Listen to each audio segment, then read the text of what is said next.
fans, this is TheSkullKlown.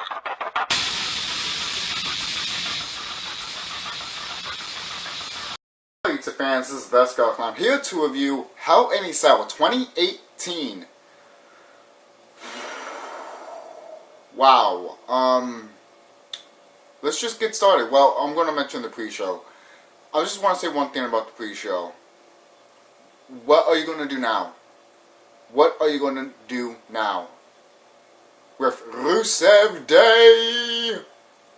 That's all I need to say. Moving on, let's get started with the card.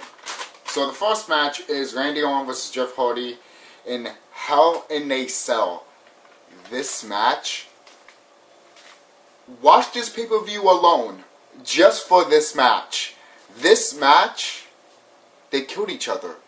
Especially Jeff Hardy. Jeff Hardy, I thought they were going to get out of the cell. Jeff Hardy goes on top of the cell and then jumps off of it. I get to that in a minute. People going on top of the cell. I get to that in a minute. But, no, we didn't get that. At the end, Jeff goes on top of two ladders. And then he climbs the higher ladder. And then he starts grabbing the cell. You know how the cell has like little handles you can hold, because you know there's like balls that you need to put on to put the thing together, obviously. So he's hanging off on that, right? And he's like swinging and swinging, and obviously Randy Orton is on top of the freaking table. He put him on the table, and they fucked each other up really good. Randy Orton is busted on the thigh and everything like that. He's busted on the back. It's a brutal match. It is a Hell in a Cell match. I was satisfied with this match, but the way these guys killed each other was like, they didn't have to do this extreme in my opinion. I mean, it's Hell in a Cell. It's Hell in a Cell. To be honest, I can't wait for the second Hell in a Cell DVD, because I will want that in this DVD collection. Because it was that good in my opinion. Then Jeff is swinging, and then when he lets go, he falls to the table, and then Randy Orton moves out of the way and goes right through the table and hits himself in the ring. It is, oh my god. Jeff Hardy took a crazy bump, a huge bump. I think he hurt himself bad probably. Holy crap. Like, I never saw something like that in Hell in a Cell before. And Jeff Hardy gave us a memory of what Hell in a Cell could be in the future and now. Oh shoot. I mean, and then obviously the referee's like, that's it, he can't go no more, let's go. And then Randy Orton's like, are you kidding me? 1, 2, 3, you know, and then he did it. Obviously the cell went up and everything like that, because the ref is like, no, pull it up, he's basically dead, he's dead, that's it, you know. It was crazy. It made you think that Jeff Hardy was just gone. I really do hope Jeff is okay, because that was a sick bump. I'm dead serious. Hopefully Brother Nero is okay, So Randy Orton wins that match, which I did want Randy to win, and it was a pretty good match, so I give it an A, which I obviously have a rating system, which I always put an A, which is an awesome. Yeah, it's an awesome match. So the next match is Becky Lynch versus Sasha Flair. Woo! This match was good. It was a good women's match. It was back and forth action. The crowd was just cheering for Becky, obviously, and I was cheering for Becky too. Becky is a fucking badass. She's fucking hot. I want her to win. And guess what? She fucking won. I thought Sasha was gonna win, and then maybe they would have let Becky Lynch win in the Mae Young Classic, in the Evolution pay-per-view. Yeah, I could have seen that happen, but hey, they gave it to her here. That's fine. That is totally fine. I'm happy they did that. And I'm so glad that Becky Lynch is your SmackDown Women's Champion, and she does deserve it. And at the end of the match, Charlotte Flair is trying to give her a handshake, and Becky is like, no. I mean, she doesn't laugh, but she's like, no. Yeah, you're not stealing my spotlight, and walks away. I like that. Love that. Because I really didn't want Charlotte and her to shake hands. Please don't. Please, none of this fucking Bayley and Sasha Banks shit. I'm sorry. What the fuck did you do with them, WWE? What the f... They're barely in this pay-per-view. I just realized that. What the fuck? What the Moving on. That match gets an A-, to be honest. If it went a little bit longer, it would have gotten... Yeah, it would have gotten an A. But since I put an A-, it's still a great match. That doesn't mean it's bad or anything. But I wish it kept going. But let's go. A- for the women's SmackDown match. Not bad. And the third match is the match I really didn't want to see. I had a feeling that maybe Seth Rollins and Dean Ambrose might win because I didn't want them to win. And they were hyping it up. They even said it in the commentary today. I was just like, oh god, they're gonna win, they're gonna win, they're gonna win, they're gonna win. At least give me a fucking great match. And you know what? I got a fucking awesome match. I think this is like, yeah, this is like the best match out of the whole card. Yeah, I am dead serious. Right, and the second one is Jeff Hardy versus Randy Orton. You know, then the third one will obviously, well, you know, that's for you, but that's just for me. This match is awesome. It was back and forth. These people, I literally thought the championships were going to go to literally Dean Ambrose and Seth Rollins. I didn't want that. Thank God. Thank God. It was a great match. I give it an A+. An amazing match. An amazing match. Really did it. It was a great match. And I was kind of funny because I was listening to the commentary for Renee Young because obviously Dean and Renee Young are together. And it was weird what they were having her saying, but at the same time it was kind of funny what they were having her say at the same time. That's just me. That was just me. Because every time there's Dean Ambrose and Renee's commentary, I think it's freaking hilarious. I don't know why. Because I know they're together. And maybe some people don't know that. But knowing that they are together and she's commentating his match is fucking hilarious to me. I don't know why. It's funny to me. It's like, irony. It's almost like that. But for some reason isn't. You know? I don't know. That's just me. But anyways... Dolph Ziggler and Drew McIntyre retained their Raw Tag Team Champions. It was a fucking great match. Drew McIntyre saved this match. I mean, technically he did at the end. Not to say he saved this match like, oh, it was boring and everything like that. No. It was a great match overall. But he literally saved this match. You know? He literally saved to win, you know? So, great match. Great match. Next is...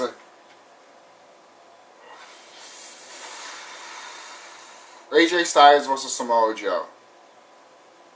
This match was good.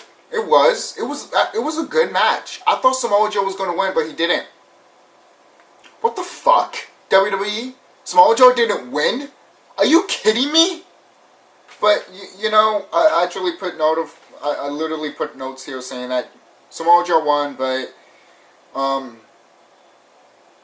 he says that he made AJ tapped out, and he did. So you know what? I'm fine with it. As long as they did in a way that made Samoa Joe look strong, I'm fine. Because I did not wanted something like with Shinsuke and AJ again. Because that rivalry could have been so much fucking better. Except we got low bros all the fucking time. Who wrote that shit? Someone should be fired. I am dead serious. Who wrote that shit? Who wrote that? Oh my god. That made the WrestleMania match terrible. I'm sorry. This should have been the WrestleMania match. Samoa Joe versus AJ Styles. I'm sorry. And then we should have got Shinsuke versus AJ later. That's just me. That's just me. That's just me. But moving on. It was a good match. Really fucking good match. I don't know what to say, guys. Just watch the pay-per-view if you haven't. Or watch the highlights. Samoa Joe really tried to fuck AJ's arm really badly. And AJ really tried to fucking destroy Samoa Joe in the beginning of the match, too. I mean, if you need him in the fucking face, try to knock him out to death, obviously, with the storyline that's happening. And then he rolls him up. You know how... he almost had him in a sleeper, Samoa Joe, and I knew he was going to win. I was like, yes, have Samoa Joe win. Go, go, go.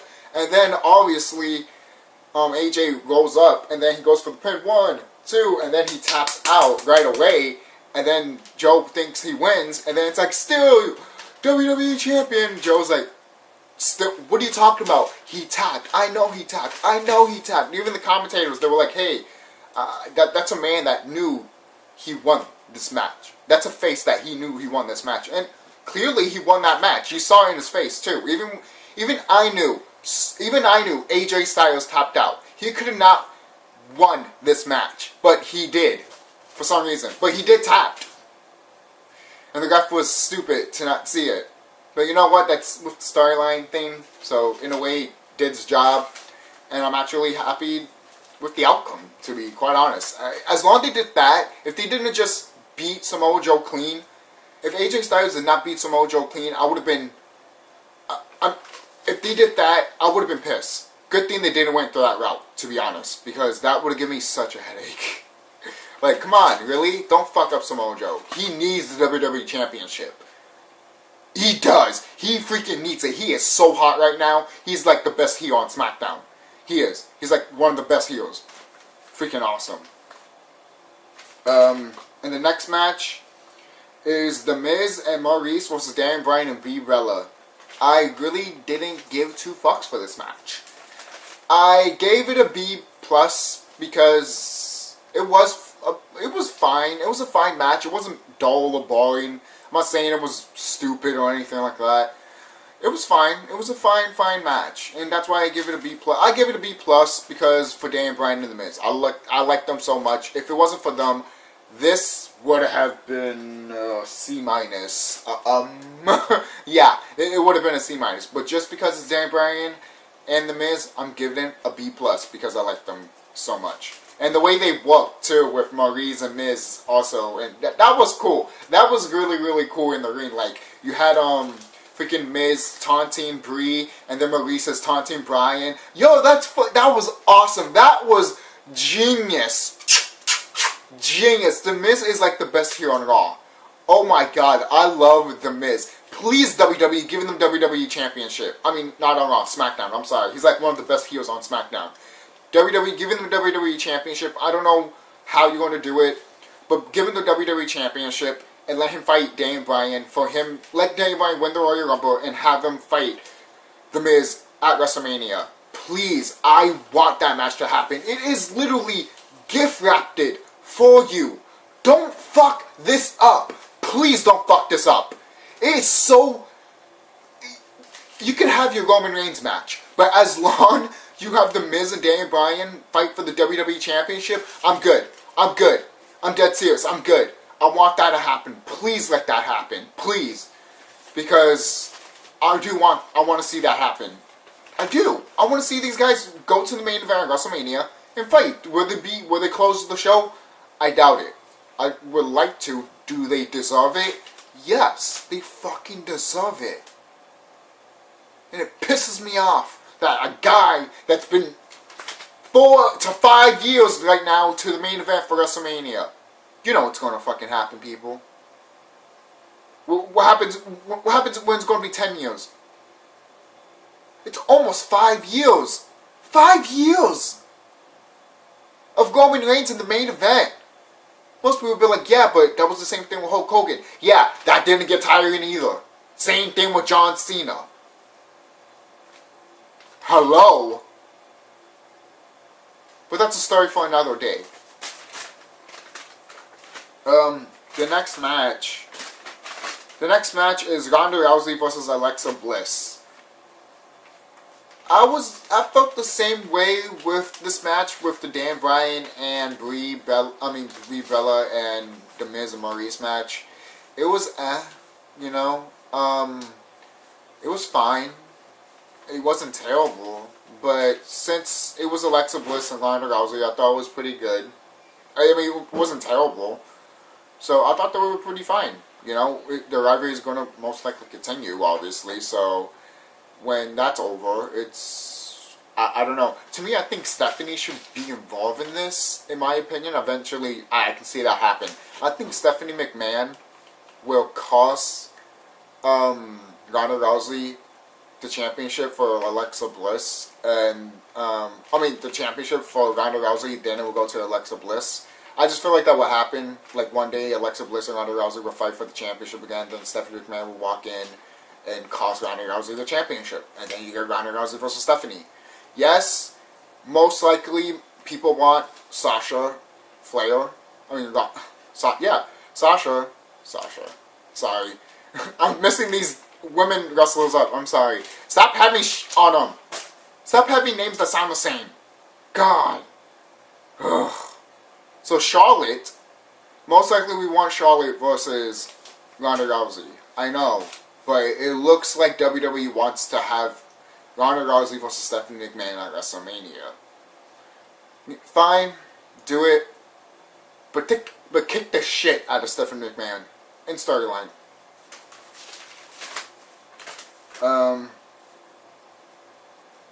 So next match, Roman Reigns versus Braun Strowman. Oh, by the way, I gave Ronda Rousey and Alexa Bliss a B+, like Daniel Bryan in the Miz match. Moving on, Roman Reigns versus Braun Strowman. I literally mocked it. I literally told myself this match is going to suck. I literally was going to mock it, saying that this C- could be better, but it's not. I literally was going to mock that because I was not going to give two fucks about this match. I wasn't. I was not going to give two fucks because I am sick and tired of. I'm just sick and tired of already Roman Reigns being shoved down my throat, and it's been like 4 years going to 5. That's sad. That is ridiculous and sad. But I'm not going to talk about that because most people are going to be like, oh, whatever. Grow the fuck up. Freaking get the stick out of your ass for Roman Reigns and for Vince wanting Roman Reigns. But moving on, the match wasn't really that good in my opinion. You had some spots that were pretty nice, and then the highlight happened. The Almighty Savior, literally Drew McIntyre, came and with Dolph Ziggler, and I was like, oh my god, what's going to happen here? And at first I was like, oh great, this is gonna, I know what's going to happen. Oh, they're going to interfere, and then obviously Braun Strowman is going to get distracted, and Roman Reigns, spear! I was like, oh, great. What a way to ruin it even more, WWE. But no, they didn't. They made it kind of better. They kind of made the match better, but they did it in a way. They kind of did it because they want to save Roman Reigns and save the show. In a way, they did it because it succeeded, in my opinion, because I liked it, this shit. I really did. I know I'm saying a lot. I apologize. Anyways, you get... Okay, Nick Foley is ref, obviously. And then, what is it? Dolph Ziggler and Drew McIntyre trying to come in, and then Dean Ambrose and Seth Rollins come out and beat up Drew McIntyre and Dolph Ziggler. They both are fighting each other and everything. They climb the cage, go on top of the Hell in a Cell, beat up each other too. It's like, oh my god! And then Seth and Ziggler go literally on the side of the cell, hitting each other back to back, and then boom, fall. Each of them both falling on each different announce tables. It's like, holy shit! It's like, could this get any freaking epic and crazier? And then, Brock Lesnar comes out. Paul Heyman sprays Mick Foley with paper spray. Good thing, because WWE didn't want him to do anything physical, even though Mick Foley wouldn't fucking care. He would have done it anyways. But they did it just for the fuck of it. And then Brock Lesnar F5s Braun Strowman, and F5s Roman Reigns, and that's how you end the pay-per-view.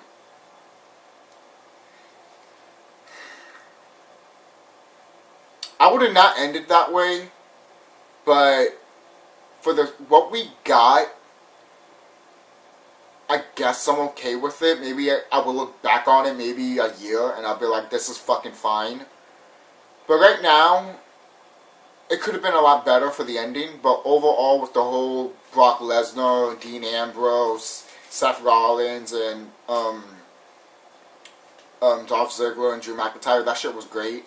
It was fucking great. But the thing is also,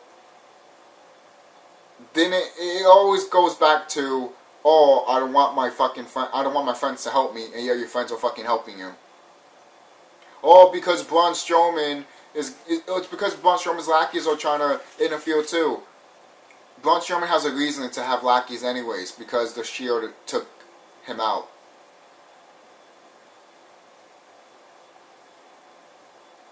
Okay? But I guess that's a different argument for another day. So what I think about this whole pay-per-view, to be honest, it's up in the scale. I don't know how I feel about this pay-per-view as a whole. For the matches, I keep saying, I'm sorry guys, but for the matches, it's been great. For the matches, it's decent, passable, and awesome. That is literally up to scale with this pay-per-view. And again, overall, I don't know what to rate this. I really don't know. Should I put it, watch it? Just watch it? Some people can be like, yeah, but I feel like I should not even give it that. I feel like I should give it a great, A-. But I feel like I should not even give it that either. I feel like I should give it like an amazing. You know? But I should not give it that either. What the fuck should I rate this system? What the fuck should I even rate this fucking show? I know what I should rate it. Fuck this movie. Yeah, I'm gonna rate that an F-.